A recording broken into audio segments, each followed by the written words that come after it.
Hello friends, इस video में हम मार्च 2021 के करंट अफेयर्स लेकर आए हैं। ये टॉप 30 क्वेश्चंस जो हैं वो आपके लिए हर एक यानी कि किसी भी कॉम्पिटिटिव एग्ज़ाम के लिए महत्वपूर्ण रहेंगे। फिर यूपीएससी, रेलवे, एसएसबी, टीचिंग से जुड़ा कोई भी टीजीटी, पीजीटी या सुपरटेट कोई भी एग्ज़ाम है, इन सभी क्वेश्चन इन सभी एग्ज़ाम के लिए आपके लिए ये क्वेश्चंस इम्पोर्टेंट रहेंगे। तो चलिए पढ़ना स्टार्ट करते हैं।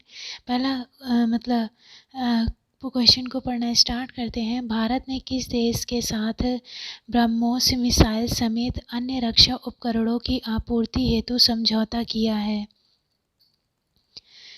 क्वेश्चन को एक बार फिर से देखिए। भारत ने किस देश के साथ ब्रह्मोस मिसाइल समेत अन्य रक्षा उपकरणों की आपूर्ति के लिए समझौता किया है? सही आंसर है फिलीपींस। सही आंसर क्या है? फिलीपींस। यानी कि भारत ने फिलीपींस के साथ ब्रह्मोस मिसाइल समेत अन्य रक्षा उपकरणों की आपूर्ति हेतु समझौता किया है। इसका नाम भारत की ब्रह्मपुत्र नदी और रूस की मोस्कवा नदी के नाम पर रखा गया है। ब्रह्मोस मिसाइल को ब्रह्मोस एयरोस्पेस द्वारा डिज़ाइन, विकसित और निर्मित किया गया है। अपना अगला क्वेश्चन है, हाल ही में भारत और किस देश ने दोनों देशों के बीच एक हॉटलाइन स्थापित करने को लेकर बनी सहमति की घोषणा की है? क्वेश्चन को एक बार फिर से देखिए। हाल ही में किस देश ने दोनों देशों के बीच एक हॉटलाइन स्थापित करने को लेकर बनी सहमति की घोषणा की है? सही आंसर है चीन। सही आंसर क्या है? चीन। यानी कि भारत और चीन ने दोनों देशों के बीच एक हॉटलाइन स्थापित करने को लेकर बनी सहमति की घोषणा की है। दोनों देशों के बीच हॉटलाइन स्थापित करने के लिए निर्णय भारत के विदेश मंत्री और चीन के विदेश मंत्री के बीच एक टेलीफोनिक वार्ता के दौरान लिया गया। हॉटलाइन दोनों देशों के बीच समय पर संचार और विचारों के आदान प्रदान में सहायक होगी। हाल ही में दोनों देशों के बीच सीमा से सैन्य वापसी को लेकर समझौता किया गया है, जो कि वास्तविक नियंत्रण रेखा पर शांति को बढ़ावा देगा और अंततः दोनों देशों के बीच संबंधों को सामान्य करेगा। चलिए अब बढ़ते हैं अपने अगले क्वेश्चन की तरफ। क्वेश्चन है अपना, दक्षिण अफ्रीका के क्रिकेट बोर्ड ने किसे स्टेट टीम का नया कप्तान बनाया है? क्वेश्चन को एक बार फिर से देखिए। दक्षिण अफ्रीका के क्रिकेट बोर्ड के किसे स्टेट टीम ने नया कप्तान बनाया है? सही आंसर है डीन एल्गर। सही आंसर क्या है? Dean Elgar. यानी दक्षिण अफ्रीका के क्रिकेट बोर्ड ने डीन एल्गर को टेस्ट टीम का नया कप्तान बनाया गया। वहीं बोर्ड ने टेम्बा बामुमा को अपने सीमित ओवरों के कप्तान के रूप में नामित किया है। बता दें कि डीन एल्गर ने दक्षिण अफ्रीका के लिए अब तक 67वें यानी कि 67 टेस्ट और 8 वनडे अंतर्राष्ट्रीय मैच खेले हैं। टेस्ट में 39.8 के औसत से 4260 रन बनाए हैं। वहीं वनडे में उनके नाम केवल 104 रन दर्ज हैं, यानी कि वनडे में उनके नाम पर केवल 104 रन ही दर्ज हुए हैं। चलिए अब बढ़ते हैं अगला क्वेश्चन। राष्ट्रीय विज्ञान दिवस निम्न में से किस दिन मनाया जाता है?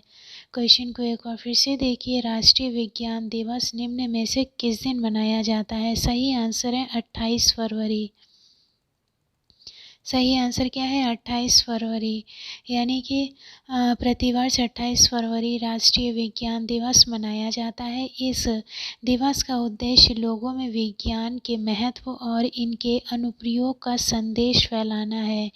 पहला राष्ट्रीय विज्ञान दिवस 28 फरवरी 1987 यानी 1987 को मनाया गया था। इस दिवस को मनाने के पीछे का उद्देश्य लोगों में विज्ञान के प्रति रुचि बढ़ाने और समाज में जागरूकता लाना है। अब बढ़ते हैं अपने अगले क्वेश्चन की तरफ। क्वेश्चन है अपना, निम्न में से किस राज्य सरकार ने वरिष्ठ साहित्यकार डॉक्टर सूर्यवाला को भारत भारती सम्मान देने की घोषणा की है?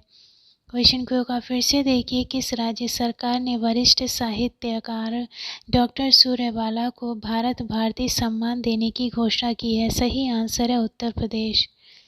सही आंसर क्या है? उत्तर प्रदेश। यानी उत्तर प्रदेश सरकार ने वरिष्ठ साहित्यकार डॉक्टर सूर्यवाला को भारत भारती सम्मान देने की घोषणा की है। भारत भारती उत्तर प्रदेश हिंदी संस्थान का सबसे बड़ा साहित्यिक पुरस्कार है। यह पुरस्कार उत्तर प्रदेश हिंदी संस्थान लखनऊ के माध्यम से साहित्य के क्षेत्र में उत्कृष्ट योगदान देने के लिए दिया जाता है। पुरस्कार में भारत भारती सम्मान के रूप में स्मृति चिन्ह, अंगवस्त्रम तथा 5,02,000 रुपये की धनराशि प्रदान की जाती है। अब पढ़ते हैं अपना अगला क्वेश्चन। केंद्र सरकार ने साल 2035 तक यानी साल 2035 तक समुद्री परिवहन क्षेत्र में निम्न में से कितने अरब डॉलर निवेश करने की घोषणा की है? सही आंसर है 82 अरब डॉलर। कितना? 82 अरब डॉलर निवेश करने की घोषणा की है। यानी प्रधानमंत्री नरेंद्र मोदी ने हाल ही में कहा कि देश में समुद्री नौवहन क्षेत्र के विकास में 2035 तक विभिन्न परियोजनाओं में 82 अरब डॉलर का निवेश किया जाएगा। बंदरगाहों के विकास के साथ ही जलमार्गों का विकास और लाइट हाउस के आसपास पर्यटन को बढ़ावा देने के लिए कदम उठाए जाएंगे। प्रधानमंत्री ने कहा कि भारत की तटीय सीमा के साथ 189 यानी 189 प्रकाश स्तंभ हैं। इनमें से सरकार 78 प्रकाश स्तंभ के आसपास पर्यटन का विकास करने की योजना पर काम कर रही है। अब बढ़ते हैं अपने अगले क्वेश्चन की तरफ। केंद्र सरकार ने साल 2035 तक समुद्री परिवहन क्षेत्र में निम्नलिखित में से कितने अरब डॉलर निवेश करने की घोषणा की है? क्वेश्चन को एक बार फिर से देखिए। केंद्र सरकार ने साल 2035 तक समुद्री परिवहन क्षेत्र में निम्न में से कितने अरब डॉलर निवेश करने की घोषणा की है? सही आंसर है 82 अरब डॉलर। क्या है? 82 अरब डॉलर। यानी प्रधानमंत्री नरेंद्र मोदी ने हाल ही में कहा कि देश में समुद्री नौवहन क्षेत्र के विकास में 2035 तक विभिन्न परियोजनाओं में 82 अरब डॉलर निवेश किया जाएगा। बंदरगाहों के विकास के साथ ही जलमार्गों का विकास और लाइट हाउस के आसपास पर्यटन को बढ़ावा देने के लिए कदम उठाए जाएंगे। प्रधानमंत्री ने कहा कि भारत की तटीय सीमा के साथ 189 प्रकाश स्तंभ हैं। इनमें से सरकार 78 प्रकाश स्तंभ के आसपास पर्यटन का विकास करने की योजना पर काम कर रही है। चलिए बढ़ते हैं अपना अगला क्वेश्चन। ओडिशा के मुख्यमंत्री नवीन पटनायक ने राज्यों में अनुसूचित जाति और अनुसूचित जनजाति के छात्रों की छात्रवृत्ति के लिए कितने करोड़ रुपए की मंजूरी दी है? क्वेश्चन को एक बार फिर से देखिए। ओडिशा के मुख्यमंत्री नवीन पटनायक ने राज्य में अनुसूचित जाति और अनुसूचित जनजाति के छात्रों की छात्रवृत्ति के लिए कितने करोड़ रुपए की मंजूरी दी है? सही आंसर है 101 करोड़ रुपए। सही आंसर क्या है? 101 करोड़ रुपए। यानी ओडिशा के मुख्यमंत्री नवीन पटनायक ने राज्यों में अनुसूचित जनजाति और अनुसूचित जाति के छात्रों की छात्रवृत्ति के लिए 101 करोड़ रुपए की मंजूरी दी है। राज्य के 50,000 छात्रों को यह छात्रवृत्ति मिलेगी। इसके अलावा मुख्यमंत्री ने 3 आकांक्षा और 78 दूसरे होटल्स का उद्घाटन किया है। यही नहीं, मुख्यमंत्री नवीन पटनायक ने इन हॉस्टल्स में रहने वाले 5.75 लाख छात्रों के लिए माय हॉस्टल कार्ड भी लॉन्च किया है। माय हॉस्टल कार्ड भी लॉन्च किया है। चलिए अब बढ़ते हैं अपने अगले क्वेश्चन की तरफ। क्वेश्चन है अपना, भारत और किस देश के शोधकर्ताओं ने झाड़ी मेंढकों की 5 नई प्रजातियों की खोज की है? क्वेश्चन को एक बार फिर से देखिए, भारत और किस देश के शोधकर्ताओं ने झाड़ी मेंढकों की 5 नई प्रजातियों की घोषणा की है? सही आंसर है अमेरिका। सही आंसर क्या है? अमेरिका। यानी भारत और अमेरिका के शोधकर्ताओं ने झाड़ी मेंढकों की 5 नई प्रजातियों की खोज की है। मेंढक की इन प्रजातियों को पश्चिमी घाटों से खोजा गया है, जो विश्व स्तर पर मान्यता प्राप्त जैव विविधता हॉटस्पॉट हैं। मेंढकों की 5 प्रजातियां रैकोफेडिया परिवार से संबंधित हैं। ये खोज पश्चिम घाट में जीनस राउचेस्टस के झाड़ी मेंढकों पर लंबे व्यापक अध्ययन का हिस्सा भी है। अब बढ़ते हैं अपने अगले क्वेश्चन की तरफ। विश्व एनजीओ दिवस में से किस दिन मनाया जाता है? निम्न में से किस दिन मनाया जाता है? क्वेश्चन को एक फिर से देखिए, एनजीओ दिवस किस दिन मनाया जाता है? सही आंसर है 27 फरवरी।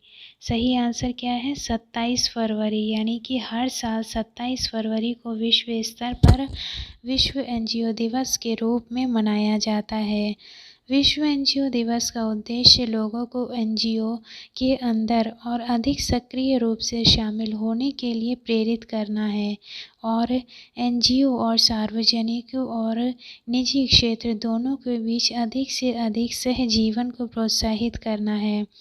27 फरवरी 2014 को पहली बार विश्व एनजीओ दिवस मनाया गया था। ये सबसे पहले कब? 27 फरवरी 2014 को ये पहली बार दिवस मनाया गया था। अपना अगला क्वेश्चन है, चैंपियंस एंड वेटरन्स समिति का अध्यक्ष निम्न में से किसे नियुक्त किया गया है?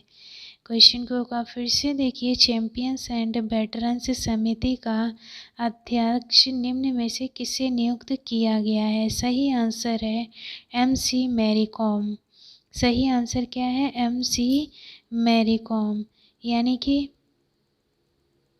6 बार विश्व चैंपियनशिप MC मैरी कॉम को अंतर्राष्ट्रीय मुक्केबाजी संघ की चैंपियनशिप एंड वेटरन्स समिति का अध्यक्ष चुना गया। विश्व संस्था ने पिछले साल इस पैनल का गठन किया था। 2012 ओलंपिक कांस्य पदक विजेता मैरी कॉम को AIBA के निदेशकों के बोर्ड की वोटिंग के बाद इस पद के लिए चुना गया। यह स्टार मुक्केबाज कई मौक़ों पर विश्व संध्या की ब्रांड दूत रह चुकी हैं। ब्रांड दूत भी ये रह चुकी हैं। चलिए अब बढ़ते हैं अगले क्वेश्चन की तरफ। रूस और निम्न में से किस देश ने चंद्र अनुसंधान स्टेशन के लिए समझौता ज्ञापन पर हस्ताक्षर किए हैं? क्वेश्चन को फिर से देखिए, रूस और निम्न में से किस देश ने चंद्र और अनुसंधान स्टेशन के लिए समझौता ज्ञापन पर हस्ताक्षर किए हैं? सही आंसर है चीन। सही आंसर क्या है? चीन। यानी रूस और चीन ने चंद्र अनुसंधान स्टेशन के लिए समझौता ज्ञापन पर हस्ताक्षर किए। अंतर्राष्ट्रीय विज्ञान स्टेशन अनुसंधान और प्रयोगात्मक सुविधाओं का एक परिसर होगा जो चंद्रमा की सतह पर या फिर इसकी कक्षा में बनाया जाएगा। इस परिसर का बहुउद्देशीय और बहुविषयक अनुसंधान कार्य करने के लिए निर्मित किया जाएगा। चीन और रूस इस परियोजना पर अंतर्राष्ट्रीय सहयोग को भी बढ़ावा देंगे।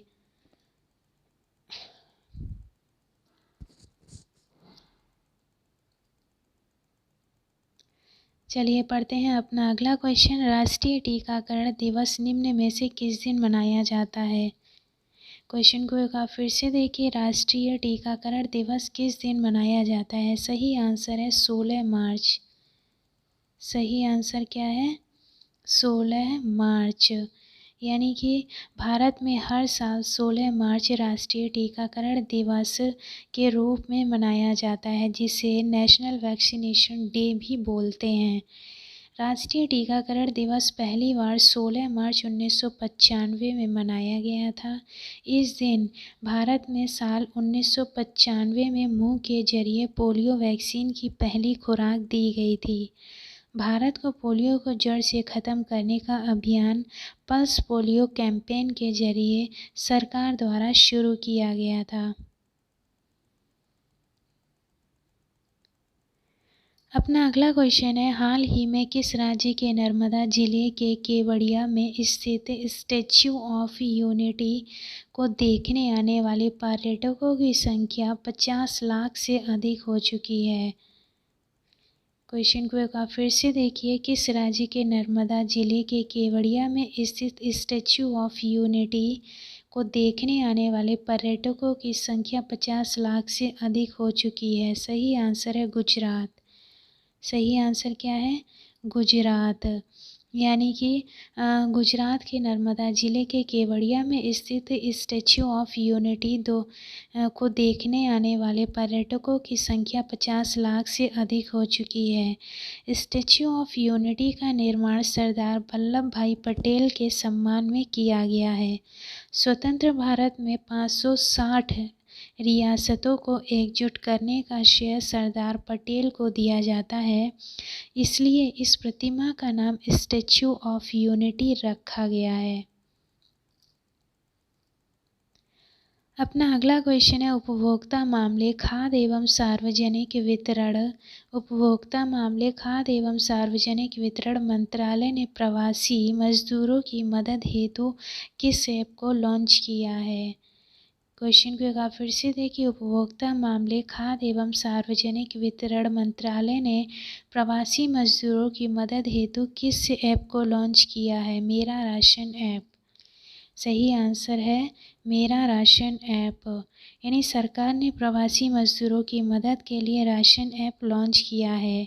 मेरा राशन ऐप भारत सरकार द्वारा शुरू की गई one nation one ration card योजना का ही हिस्सा है। इसे उपभोक्ता मामले खाद्य और सार्वजनिक वितरण मंत्रालय द्वारा लॉन्च किया गया है।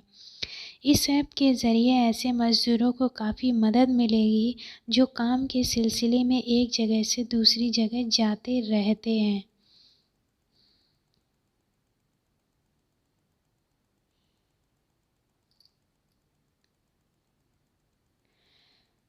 क्वेश्चन को अगला पढ़ते हैं, हाल ही में किस राज्य सरकार ने राज्य के ठंडे रेगिस्तानी इलाकों में सीवक थॉर्न के पौधों को लगाने का फैसला किया है?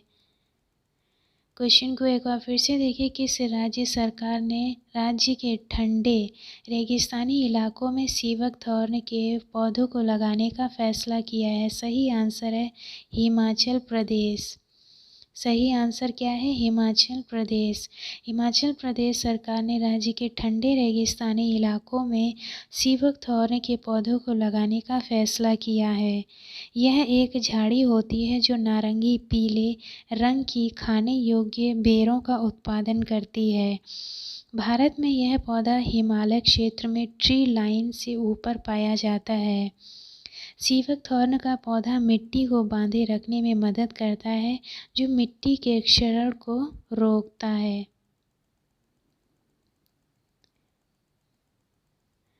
अगला क्वेश्चन पढ़ते हैं, हाल ही में किस देश के प्रधानमंत्री मार्क रूटे ने चुनाव में लगातार चौथी बार जीत दर्ज की है?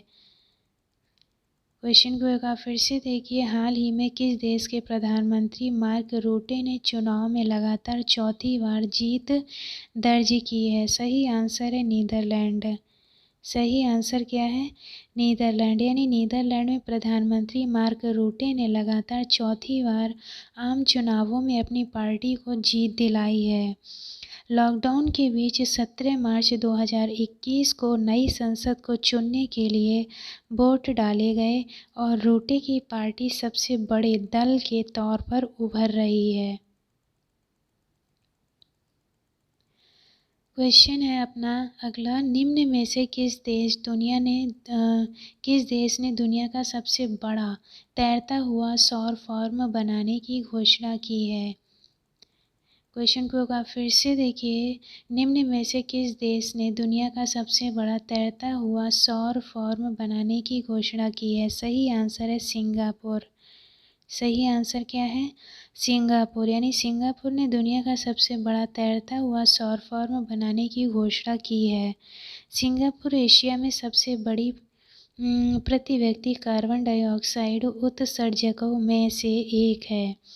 यह अक्षय ऊर्जा को बढ़ावा देने के लिए दुनिया का सबसे बड़ा तैरता हुआ सौर फार्म का निर्माण कर रहा है। सिंगापुर सरकार 2025 तक सौर ऊर्जा के उपयोग को 4 गुना बढ़ाने का लक्ष्य लेकर चल रही है। 4 गुना बढ़ाने का लक्ष्य लेकर चल रही है।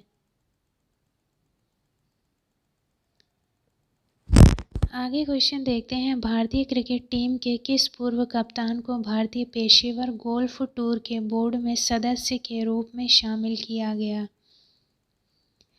क्वेश्चन को फिर से देखते हैं। भारतीय क्रिकेट टीम के किस पूर्व कप्तान को भारतीय पेशेवर गोल्फ टूर के बोर्ड में सदस्य के किस रूप में शामिल किया गया? सही आंसर है कपिल देव। सही आंसर क्या है? कपिल देव। यानी भारतीय क्रिकेट टीम के पूर्व कप्तान और दिग्गज क्रिकेटर कपिल देव को भारतीय पेशेवर गोल्फ टूर के बोर्ड में सदस्य के रूप में शामिल किया गया। इस मौके पर 1983 विश्व कप में भारत की खिताबी जीत के दौरान टीम की अगुवाई करने वाले कपिल ने कहा कि वह देश में गोल्फ के विकास के लिए काम करेंगे। आगे क्वेश्चन पढ़ते हैं। विश्व क्षय रोग दिवस निम्न में से किस दिन मनाया जाता है? क्वेश्चन को एक बार फिर से देखते हैं। विश्व क्षय रोग दिवस किस दिन मनाया जाता है? सही आंसर है 24 मार्च। सही आंसर क्या है? 24 मार्च। यानी कि हर साल 24 मार्च को विश्व स्तर पर विश्व क्षय रोग दिवस मनाया जाता है। इस दिवस का उद्देश्य इस वैश्विक बीमारी के प्रति लोगों को जागरूक करना है और इसे ख़त्म करना है। विश्व टीबी दिवस हर वर्ष एक विशेष थीम के साथ आयोजित किया जाता है एवं वर्ष 2021 के लिए इसकी theme the clock is ticking रखी गई है। द क्लॉक इज टिकिंग रखी गई है इसकी theme. Okay, let's come to the next question. हाल ही में किसने ISSF वर्ल्ड कप में 25 मीटर पिस्टल स्पर्धा में स्वर्ण पदक जीत लिया है? क्वेश्चन को एक बार फिर से देखिए। हाल ही में किसने ISSF वर्ल्ड कप में 25 मीटर पिस्टल स्पर्धा में स्वर्ण पदक जीत लिया है? सही आंसर है चिंकी यादव। यानी चिंकी यादव ने ISSF वर्ल्ड कप में 25 मीटर पिस्टल स्पर्धा में स्वर्ण पदक जीत लिया है। यानी 24 मार्च 2021 को अनुभवी राही सरनोबतनेस के साथ मनु भाकर को पछाड़ते हुए स्वर्ण पदक अपने नाम किया, जिससे भारत ने ISSF विश्व कप की महिला 25 मीटर पिस्टल स्पर्धा में तीनों पदक जीत लिए हैं। चिंकी ने 2019 में दोहा में हुई 14वीं एशियाई चैंपियनशिप में दूसरे स्थान पर रहकर ओलंपिक कोटा जीता था। वे पहले 20 निशानों में 14 के स्कोर से आगे चल रही थीं। उनके बाद मनु 13 अंकों से दूसरे स्थान पर थीं। यानी कि पहले 14 स्कोर से चिंकी यादव आगे थी, उसके बाद 13 स्कोर में मनु को ये उपलब्धि हासिल हुई थी।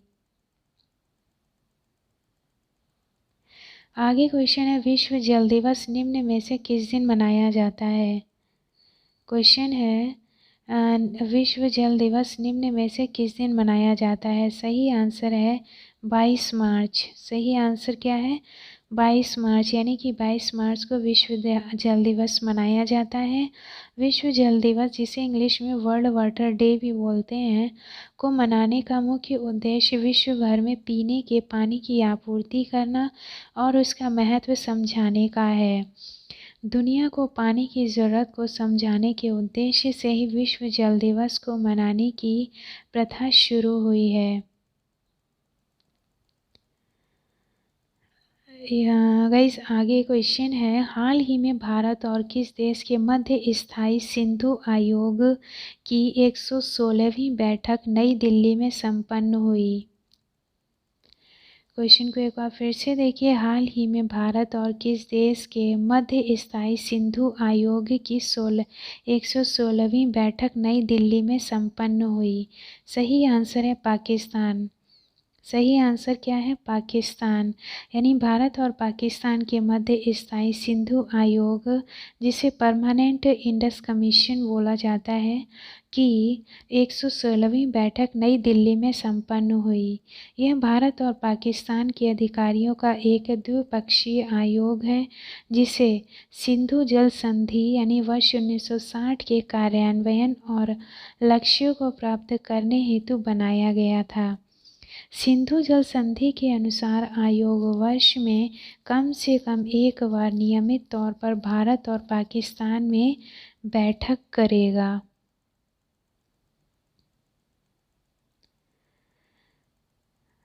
अगला क्वेश्चन है 67वें नेशनल अवार्ड समारोह में निम्न में से किस फिल्म को सर्वश्रेष्ठ फिल्म के अवार्ड से सम्मानित किया गया।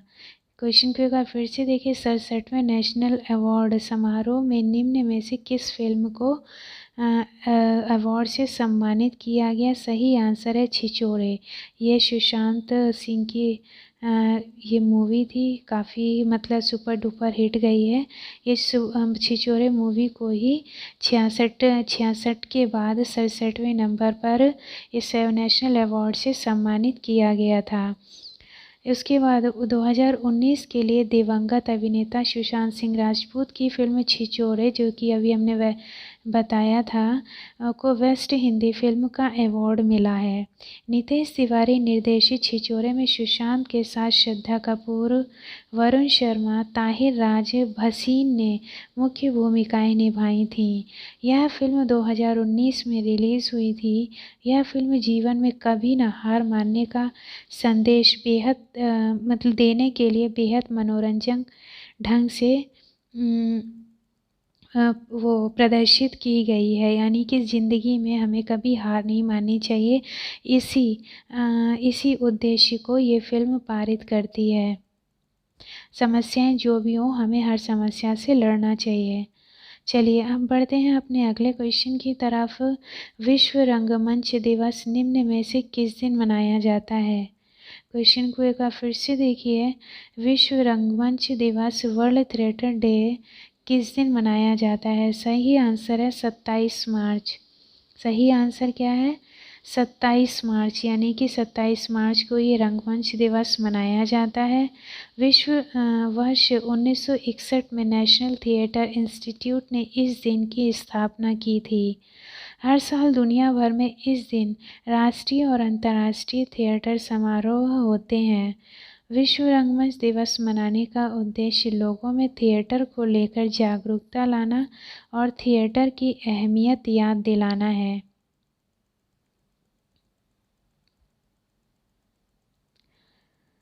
अपना अगला क्वेश्चन है, झारखंड सरकार ने स्वास्थ्य कर्मियों को कितने महीने का अतिरिक्त वेतन देने की घोषणा की है।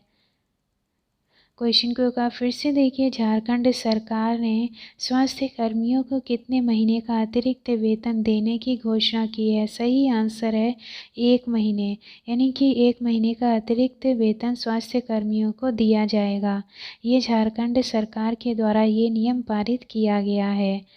यानी कि कोविड-19 महामारी शुरू होने के समय से दिन रात काम कर रहे फ्रंटलाइन स्वास्थ्य कर्मियों को 1 महीने का अतिरिक्त वेतन देने का फैसला किया गया है। झारखंड में कोरोना मरीजों की संख्या फिर तेजी से बढ़ने लगी है। 21 दिनों में रोजाना मिलने वाले कोरोना संक्रमितों की संख्या में 91% का इजाफा हुआ है। अपना अगला क्वेश्चन है,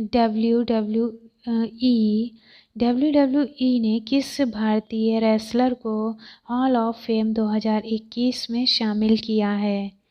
क्वेश्चन को एक बार फिर से देखिए, WWE ने किस भारतीय रेसलर को हॉल ऑफ फेम 2021 में शामिल किया है? सही आंसर है द ग्रेट खली।